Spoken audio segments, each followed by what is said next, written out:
دیکھ لیجئے پوری دنیا میں کہیں جا کر آپ، اسلامک سینٹر بہت ہوں گے، بہت سارے مذہبی تعلیمی ادارے ہوں گے،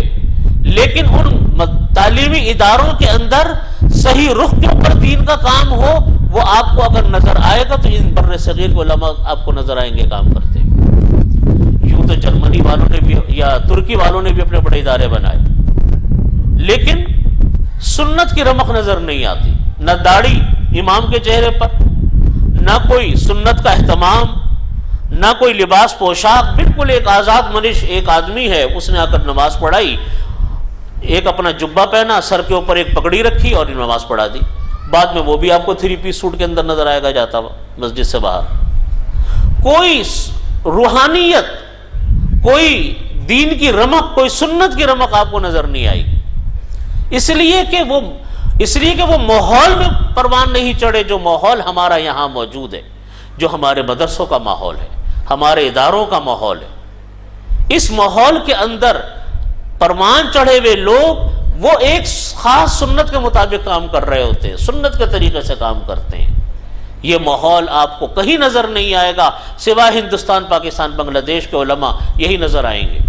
آپ دیکھیے یہی وجہ ہے کہ آج دنیا بر صغیر کی طرف آتے ہوئے کترانے لگی حالات سے۔ اللہ تعالیٰ نے یہی کے علماء کے ذریعے برطانیہ میں، یہی کے علماء کے ذریعے ساؤتھ افریقہ میں، دنیا کے دوسرے ملکوں میں ایسے ہی تعلیمی ادارے قائم کروا دیے۔ پیچھے آپ کو یہی ادارہ نظر آئے گا،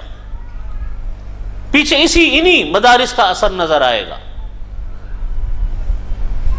حضرت تھانوی رحمۃ اللہ علیہ نے اپنے اس میں لکھا ہے، مواعظ میں کہیں لکھا ہے، حضرت نے لکھا ہے کہ ایک مرتبہ